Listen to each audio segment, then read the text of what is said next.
शस्त्र को नीचे करिए द्रोण, अन्यथा सदैव के लिए पुत्र से हाथ खो बैठोगे।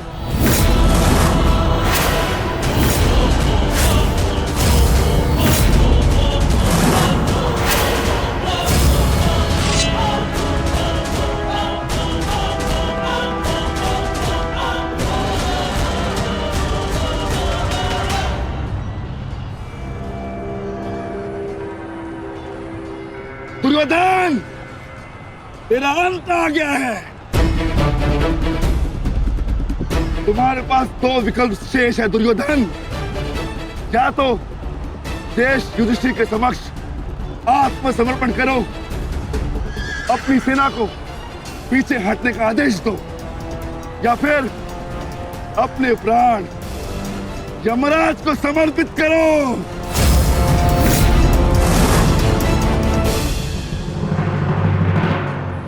मारो भीम, मारो! शीघ्रता करो भीम! इतनी भी क्या शीघ्रता है राजकुमार युधिष्ठिर?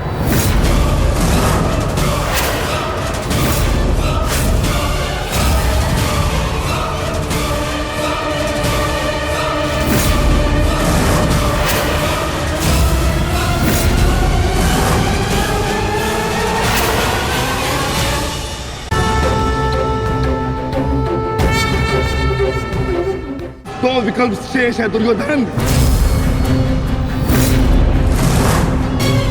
मारो भीम, मारो! शीघ्रता करो भीम! इतनी भी क्या शीघ्रता है राजकुमार युधिष्ठिर?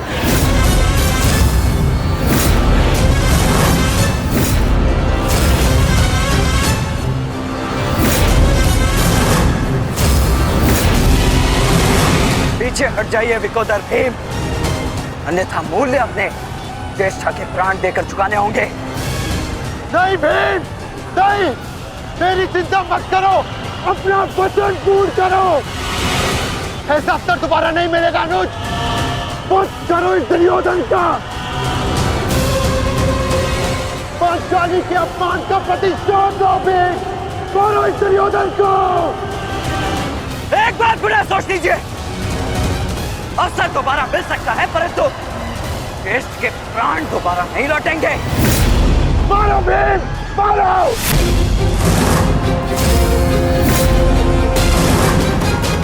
दुर्योधन!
जाओ, जाके सबकी सहायता करो, जाओ।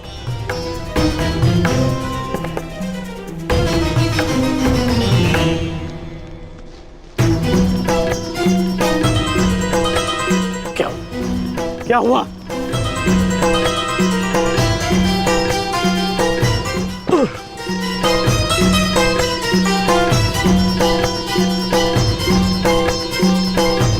क्या हुआ मित्र? आज हम ये युद्ध हारने ही वाले थे मित्र। उस भीम ने मेरा वध कर ही दिया था, परंतु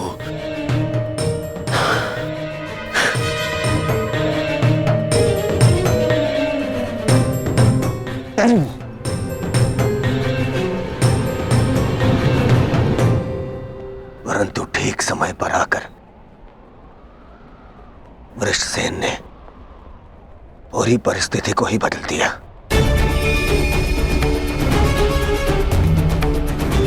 वीर वृषसेन ने आज न केवल मेरे प्राणों की रक्षा की,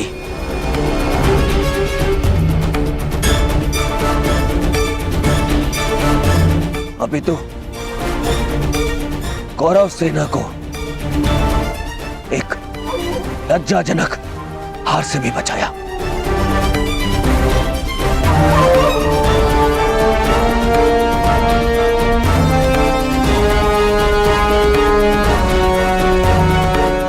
मैं गर्वित हूं तुम्हें अपनी सेना में पाकर पुत्र, गर्वित हूं मैं।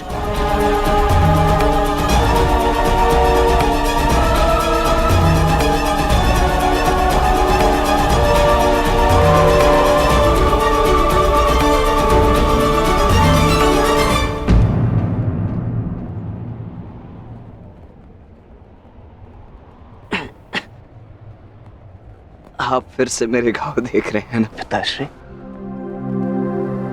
और मैं फिर से यही कहूंगा, चिंता मत कीजिए।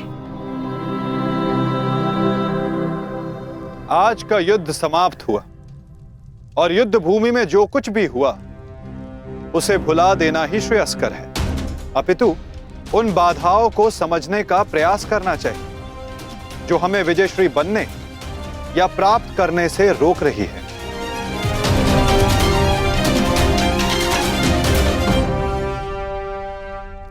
सबसे बड़ी बाधा तो वो कर्ण का पुत्र वृषसेन है। आज दूसरे दिन भी उसने दुर्योधन का अंत होने से बचा लिया।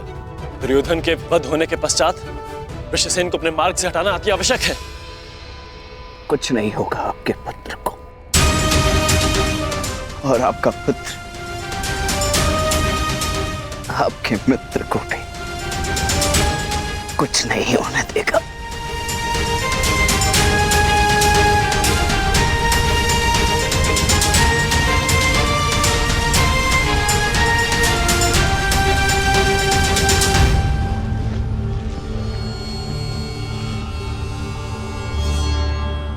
मित्र, आज का दिन हमारे पक्ष में नहीं था। तुम हमारे साथ होते तो कदाचित ऐसा नहीं होता।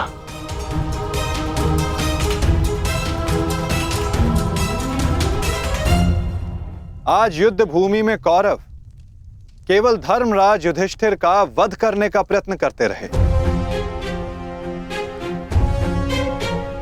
और कल हम दुर्योधन को अपना लक्ष्य बनाएंगे।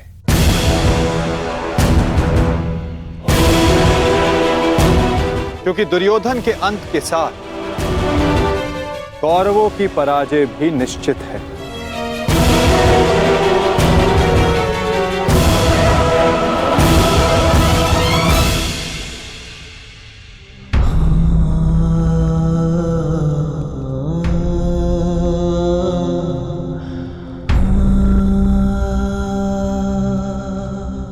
पुत्र,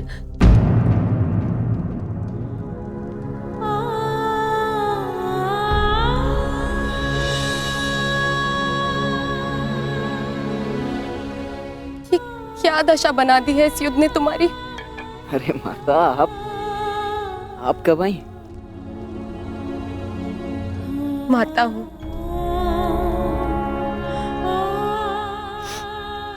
पुत्र को घाव लगता है तो माता को आभास हो ही जाता है। मेरे मन ने कहा कि मेरा पुत्र संकट में है, दौड़ी चली आई।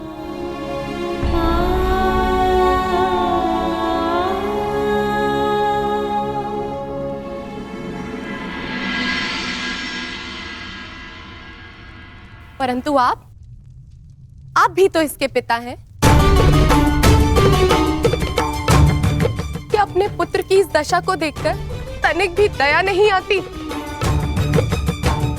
अपने पुत्र के जीवन के लिए आपको कोई मोह नहीं? मैंने निश्चित कर लिया है, तुम कल युद्ध में नहीं जाओगे।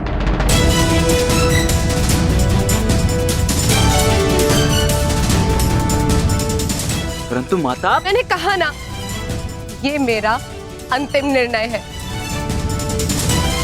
पिताश्री, ये तुम्हारे अतिरिक्त कौरव सेना में और भी कुशल योद्धा है।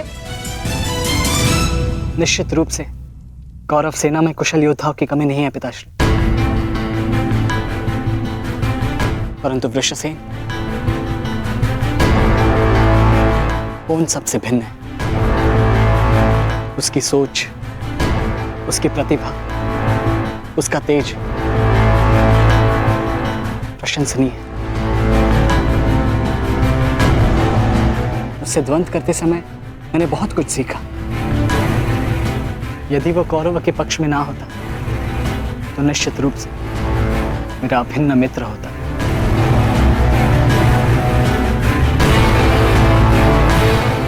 परंतु समझ में नहीं आता कि उसमें इतना तेज आया कहां से। कुछ जन्म से, कुछ कर्म से। वो अंगराज कर्ण का पुत्र है, जिसके मन में मृत्यु का भय नहीं, अपने कर्तव्य की ओर पूर्ण आत्मसमर्पण है। उस पर तेज स्वतः ही आ जाता है अभिमन्यु।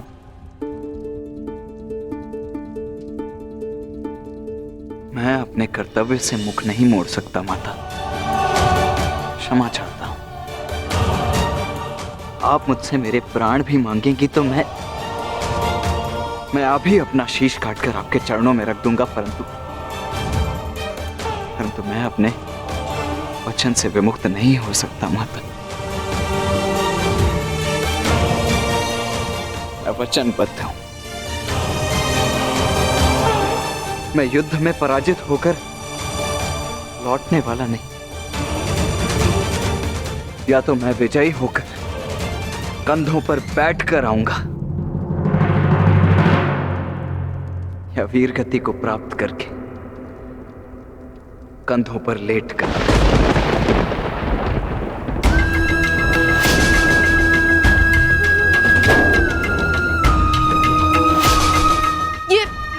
ये आपका पुत्र क्या बोल रहा है? अब आप सुन रहे हैं ना? मैं आपसे हाथ जोड़कर विनती करती हूँ स्वामी, रोकिए इसे। आप ऐसा कैसे होने दे सकते हैं? कुछ कीजिए। करना तो तुम्हें है सुप्रिया। ममता और कर्तव्य में संतुलन करना है। तुम एक योद्धा की माता हो, तुम्हें अपने हृदय को कठोर बनाना होगा। मेरी अनुपस्थिति में हमारा पुत्र इस महायुद्ध में अत्यंत मुख्य भूमिका निभा रहा है। मुझे उस पर गर्व है और तुम्हें भी होना चाहिए सुप्रिया। युद्ध में पीछे हट जाने वाले वृषसेन का पिता होने से अधिक युद्ध में बलिदान दे देने वाले वृषसेन का पिता होना अधिक श्रेष्ठकर समझता हूं।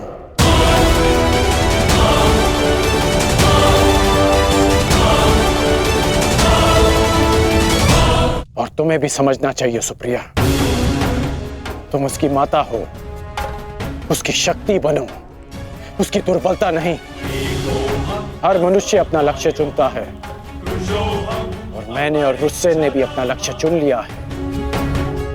हमारा लक्ष्य ये महायुद्ध है और युद्ध बलिदान मांगता है। और यदि वो बलिदान मेरा या मेरे पुत्र का होगा तो हमसे अधिक भाग्यशाली और कोई नहीं होगा सुप्रिया।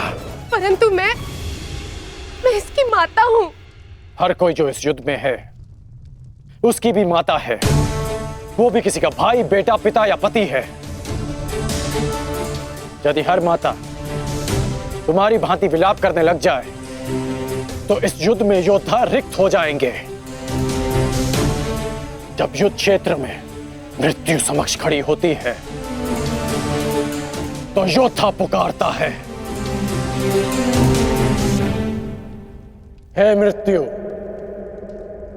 तैयार यदि तू आने को, प्रसन्न मुख आ, द्वार खुला है, तेरा स्वागत, प्रसन्न मुख आ।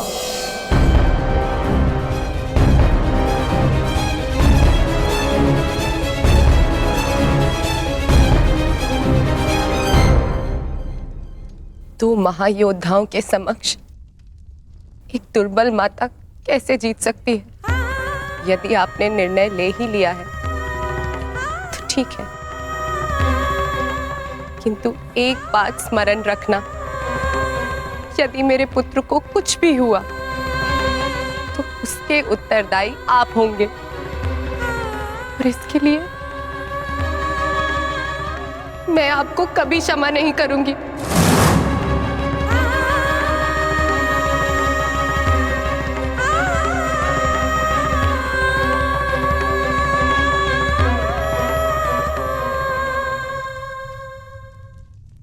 आज युद्ध भूमि में पांडवों का प्रयास था कि दुर्योधन पर वश पालें। कल भी कदाचित उनका यही प्रयास होगा।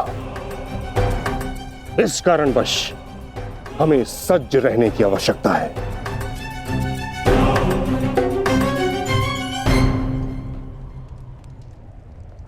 कल हम गरुड़ व्यूह की रचना करेंगे और इस व्यूह का नेतृत्व स्वयं मैं करूंगा। गरुड़ की आंख के स्थान पर मेरा रथ होगा। उसके एक पंख पर गुरुद्रोण आप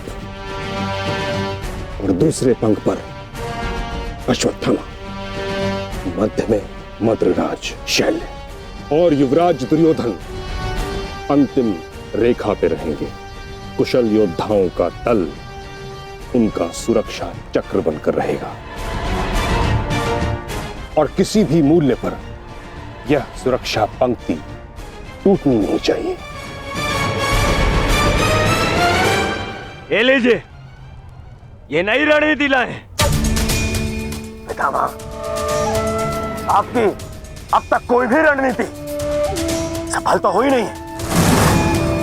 ऐसा ना हो कि आपकी ये रणनीति भी असफल रहे। ऐसे मत देखिए, कुछ अनुचित कह रहा हूं, सत्य कह रहा हूं। अब तक आपकी किसी भी रणनीति का कोई भी वास्तविक लाभ हमें नहीं मिला है। आज जो घटित हुआ है और जो घटित हो सकता था, मैं जानता हूं। अरे सेना को छोड़िए, आप तो मेरी सुरक्षा का कर्तव्य, अपने युवराज की सुरक्षा का कर्तव्य भी पूर्ण नहीं कर पाए। हे पितामह, अब मुझे आप पर विश्वास नहीं रहा पितामह। नहीं दुर्योधन, पितामह के अतिरिक्त तुम्हारी रक्षा और कौन कर सकता है? मैं करूंगा, मैं करूंगा, मैं करूंगा, मैं करूंगा।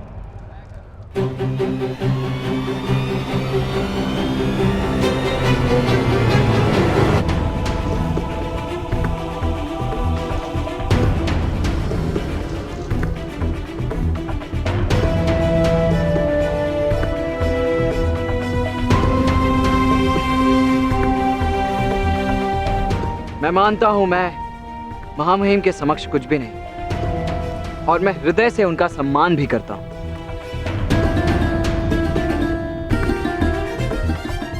किंतु यदि युवराज मुझे अवसर दें तो मैं उनकी सुरक्षा के लिए सदैव तत्पर रहूंगा।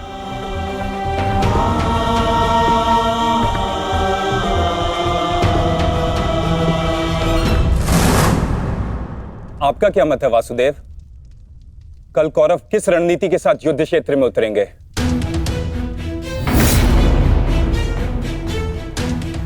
उनकी व्यू रचना क्या होगी? व्यू रचना चाहे जो भी हो, किंतु आज जो रणभूमि में हुआ उसके पश्चात यह निश्चित है कि दुर्योधन की रक्षा हेतु वे उसे सेना की अंतिम रेखा में ही रखेंगे,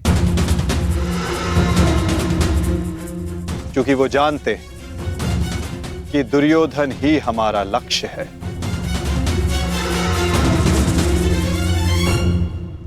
यदि ऐसा है तो फिर हमें कौन से व्यू का उपयोग करना चाहिए माधव? अर्धचंद्र व्यू पार्थ।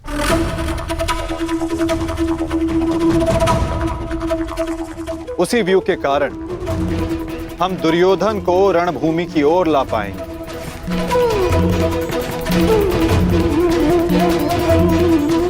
और यदि दुर्योधन व्यू से बाहर नहीं आया तो ये उसकी दुर्बलता समझी जाएगी और मानसिक पराजय भी।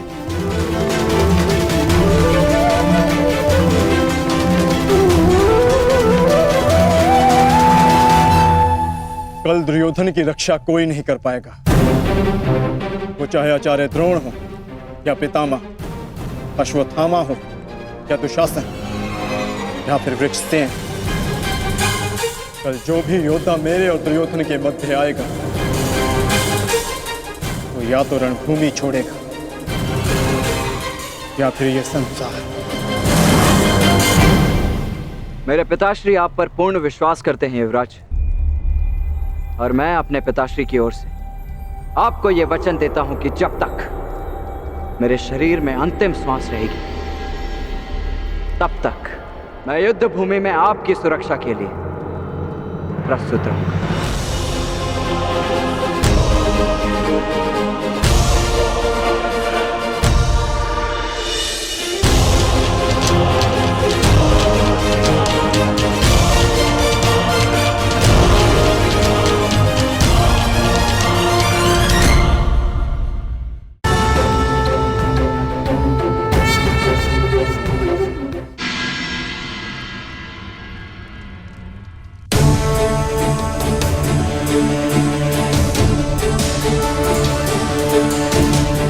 आज युद्ध का तीसरा दिन है।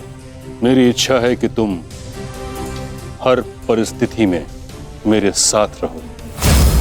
तुम्हारी सुरक्षा हेतु यह आवश्यक है। आप केवल सेना के नेतृत्व के बारे में सोचिए। तुम्हारी कुतर्कता का मैं उत्तर देना नहीं चाहता दुर्योधन, परंतु दो बातें स्मरण रहें दुर्योधन। प्रथम, जीवित रहने का प्रयास करना। द्वितीय, सदैव मेरे पीछे ही रहना।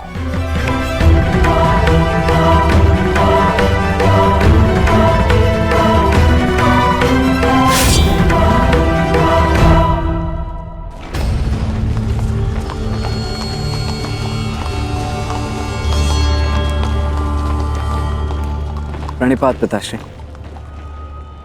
यशस्वी भव। मैं यहां तुम्हें यह बताने नहीं आया कि मन लगाकर युद्ध करना, क्योंकि वो तो तुम करोगे ही। मैं यहां तुम्हें एक सीख देने आया हूं।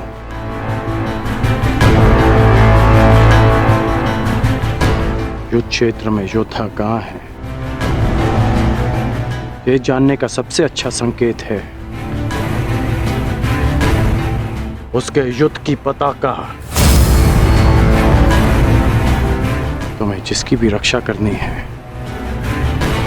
या जिस पर भी प्रहार करना है, उसके रथ की पताका को जानना, पहचानना बहुत आवश्यक है। मैंने ये तुमसे पहले नहीं कहा, पर आज कह रहा हूं कि मुझे स्वयं पर गर्व है कि मैं तुम्हारा पिता हूं।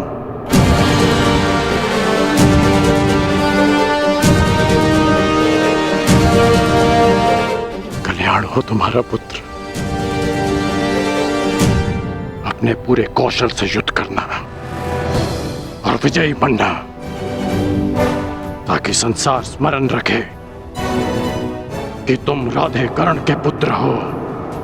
सदा स्मरण रहेगा पिताश्री। जब मृत्यु युद्ध क्षेत्र में सामने खड़ी हो तो योद्धा कहता है, हे मृत्यु, तैयार यदि तू आने को, प्रसन्न मुखा। द्वार खुला है, तेरा स्वागत, प्रसन्न मुखा।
गया है पार्थ। क्या करना है स्मरण है ना?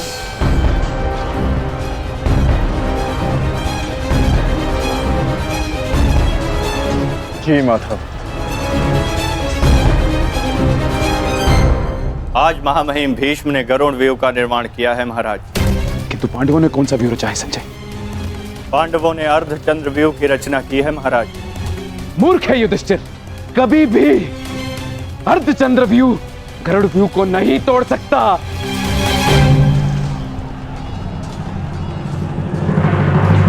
प्रस्थान करो विकोदर।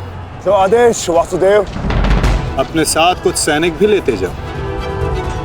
जी वासुदेव। सैनिकों आगे बढ़ो।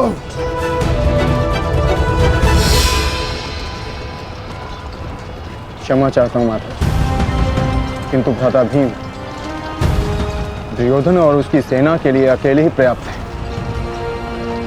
तो फिर आपने उनके साथ सैनिक क्यों भेजे? जिस कार्य के लिए विकोदर जा रहे हैं वहां शत्रु का ध्यान बटाने के लिए उन्हें सैनिकों की आवश्यकता अवश्य पड़ेगी। तुम समझ रहे हो ना पार्थ?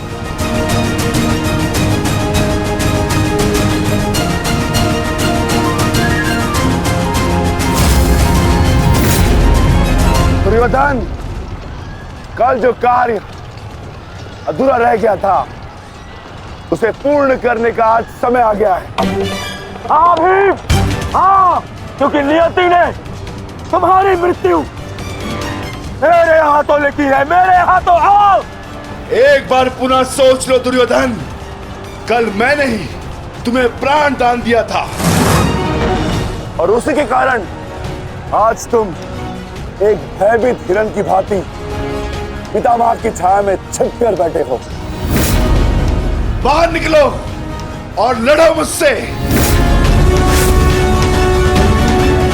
दुर्योधन, कहीं ऐसा तो नहीं कि तुम्हें अब समझ में आ रहा है कि रणभूमि सजाकर तुमने कितनी बड़ी मूर्खता की है?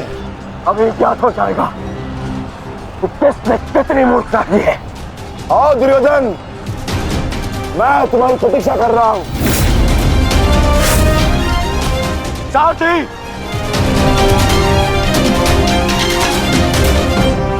पांडवों ने अर्धचंद्र व्यूह बनाया है। यदि युवराज इसमें फंस गए ना तो उनकी सुरक्षा करना असंभव हो जाएगा। कुछ ना कुछ तो करना होगा महामहिम। हमें इन्हें रोकना होगा। ये महामहिम।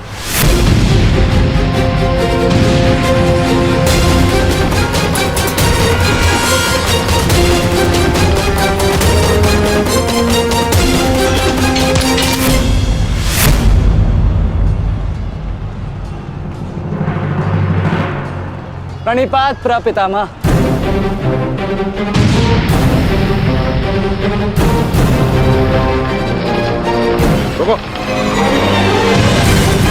प्रणाम आचार्य। क्यों मेरे समक्ष आ जाते हो? मेरा जन्म ही सदैव आपके मार्ग में आने के लिए हुआ है आचार्य।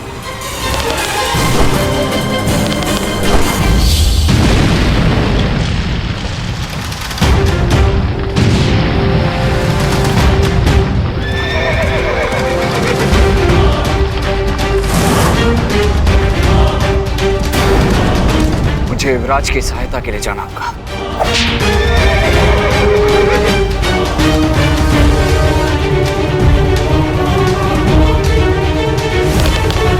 सावधान दुर्योधन!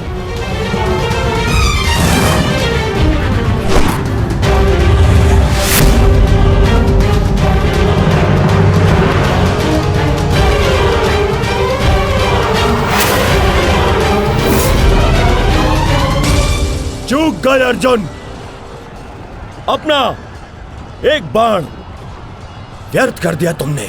ना मेरा बाण अपना लक्ष्य चूकता है और ना मैं कोई बाण बिना लक्ष्य संधान करता हूं।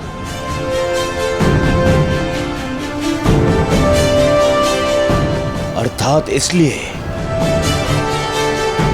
ताकि पितामह भीष्म मुझे ढूंढ ना पाए। ये युद्ध हम भाइयों के मध्य है, तो फिर इसमें आचार्य द्रोण और पितामह को कष्ट क्यों देना?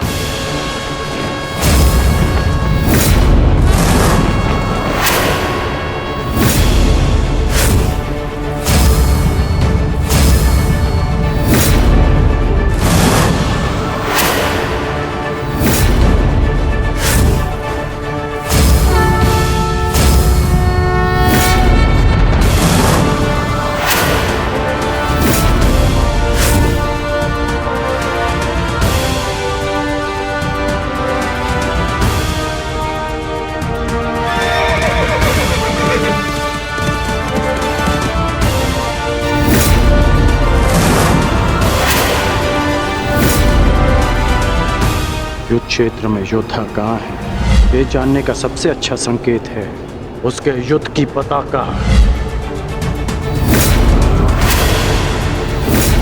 सारी पांडव पताकाएं एक साथ, अर्थात वहां कोई एक विशेष शत्रु है, और वो विशेष शत्रु युवराज दुर्योधन के अतिरिक्त और कोई नहीं हो सकता।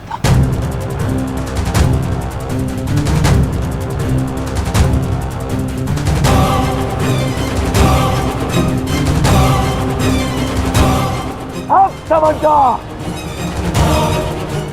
जब बल से कार्य नहीं बना तो छल से मुझे बंदी बनाने की योजना बनाई है तुम पांडवों ने। हाँ?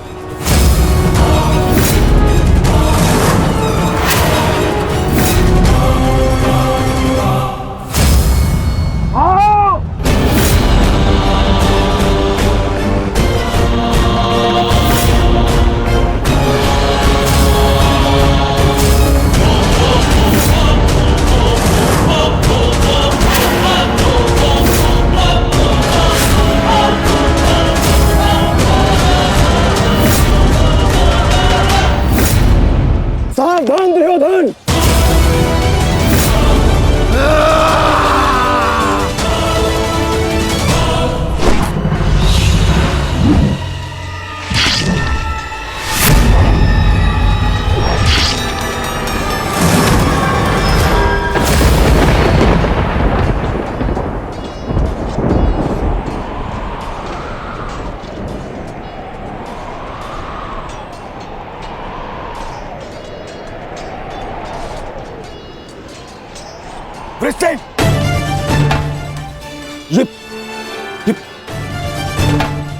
ये क्या किया तुमने पुत्र?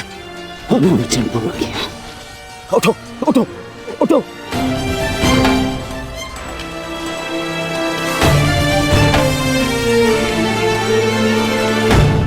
ये मेरे और इन पांडवों के मध्य का युद्ध है, तुम्हारा नहीं। तुम जाओ, ये मेरा आदेश, जाओ यहाँ से। आज यदि स्वयं ईश्वर भी मुझे आदेश दे तो मुझे स्वीकार नहीं है युवराज। आपके द्वार से कोई खाली हाथ नहीं लौटना चाहिए युवराज। शत्रु युद्ध मांग रहा है यार। आइए मिलकर उसे युद्ध का आनंद देते हैं।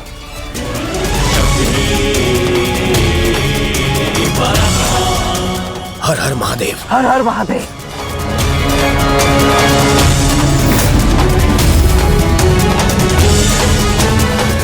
उठ जाओ वृषसेन। आज मेरे और दुर्योधन के मध्य जो भी आएगा या तो रणभूमि से जाएगा या संसार से।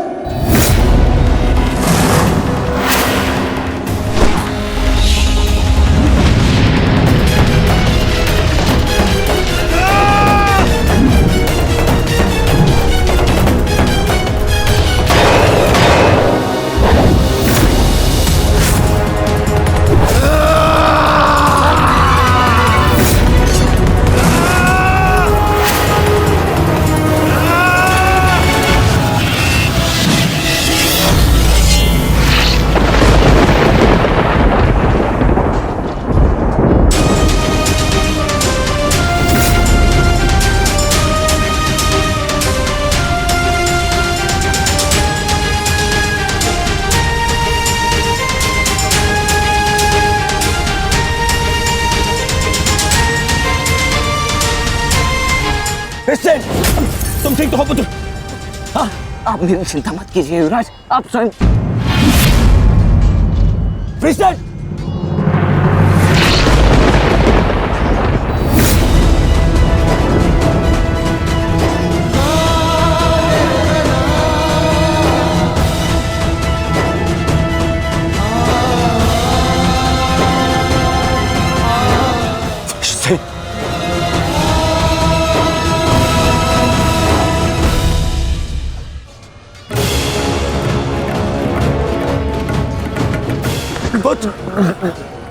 वैसे अभी भी समय है, पहुंच जाओ।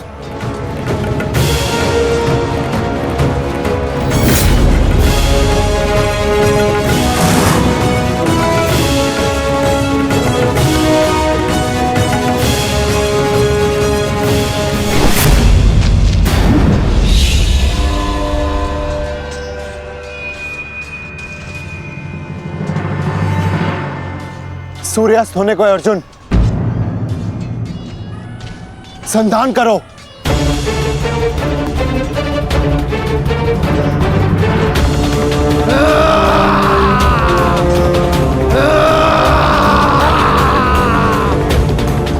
दुर्योधन!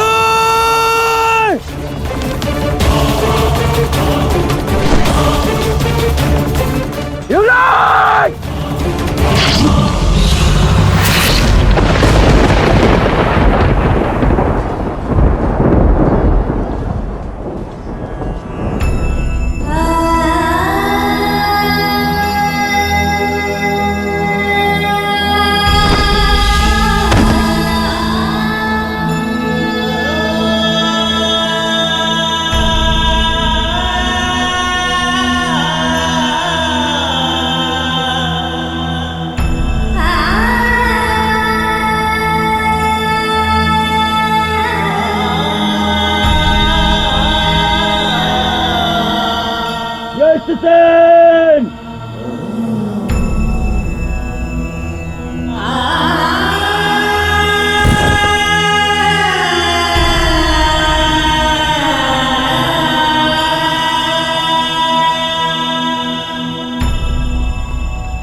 युवराज,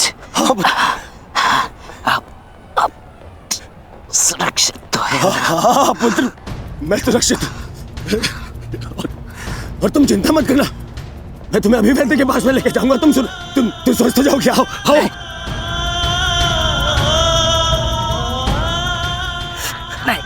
नहीं युवराज, मेरे पास समय नहीं है। नहीं। मुझे कहीं और जाना है। कहाँ जाना है पुत्र? मुझे जाना